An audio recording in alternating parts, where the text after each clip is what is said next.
Deuteronomy chapter 8 verse 3, He humbled you, causing you to hunger and then feeding you with manna, which neither you nor your ancestor had known, to teach you that man does not live on bread alone, but on every word that comes from the mouth of the Lord.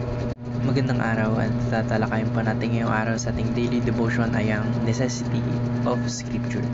At ang una pong katuruan na natutuhan ko ngayong araw kay Pastor Russell Ocampo ay the Bible is the clearest revelation of God. Ibig sabihin po nito, ang Biblia po yung pinakamalino na paraan kung paano ipinapakilala ng ating Panginoon Diyos ang kanyang sarili sa ating mga tao.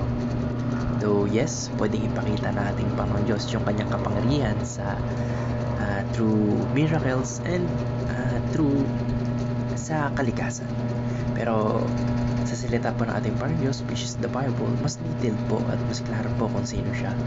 Yung karakter niya, yung mga pangako niya, at saka yung plano niya para sa atin. Hindi po sapat na kilalanin lang natin ang ating Panginoon Diyos based sa pakiramdam natin o sa ating mga nakukuhang impormasyon o opinion galing sa ibang tao. Kung gusto po talaga natin siya makilala, kung sino po talaga siya, kung gusto natin mas mag-dive deeper sa kung sino ba talaga ang ating sinasambang Diyos, kung ano yung kanyang karakter at kung ano yung mga gusto niya para sa atin, yung Bible po yung pinakamaasahang sources natin. Hindi po sapat na physical na pagkain. Kailangan po natin ng spiritual na gabay na nanggagaling sa mas malinaw na salita ng ating Panginoon Diyos, which is the Bible.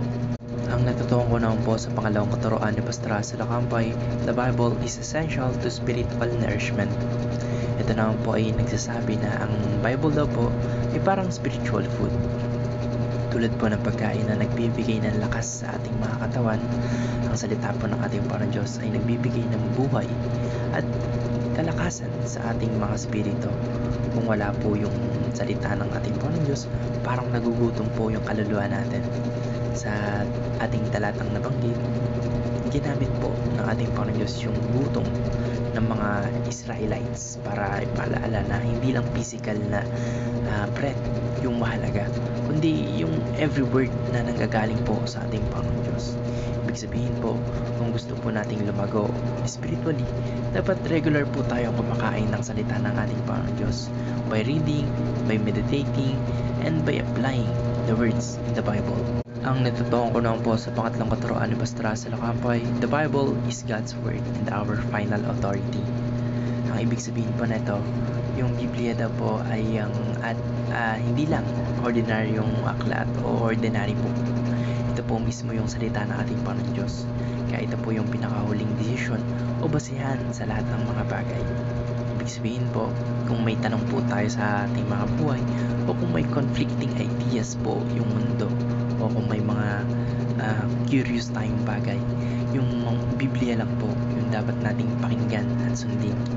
Sa panahon po ngayon, ang dami pong opinion na nagkalat, ang daming fake news na nagkalat, both social media and in real time, sa mga kaibigan, sa culture, pati kultura, pati mga tradisyon, maaari na rin makabulag sa atin, kagaya ng mga ibang reliyon na masyadong nabulag ng tradisyon at kultura. Kaya kahit alam nilang kasalanan na, kahit alam nilang taliwas na sa Biblia yung kanilang tradisyon o kanilang katuruan, ay dahil yun na yung nakasanayan, nabulag na sila. Kahit yun, nangyayari yung ganun dahil syempre kulang ng kaalaman ng salita ng ating Panginoon Diyos. Kasi kung aware sila na ganun, na bawal magsumamba sa Diyos-Diyosan o sa mga ribulto dahil nga isa yung parang form of idolatry, ay hindi na nila gagawin yun.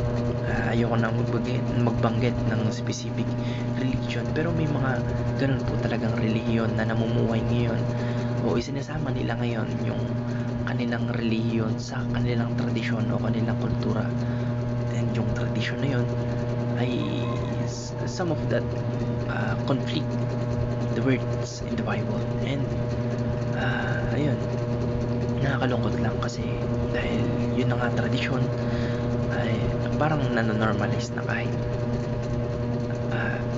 taliwas yon sa sinasabi sa Biblia. Kaya marami pong truth na pinipilit ipasok sa atin.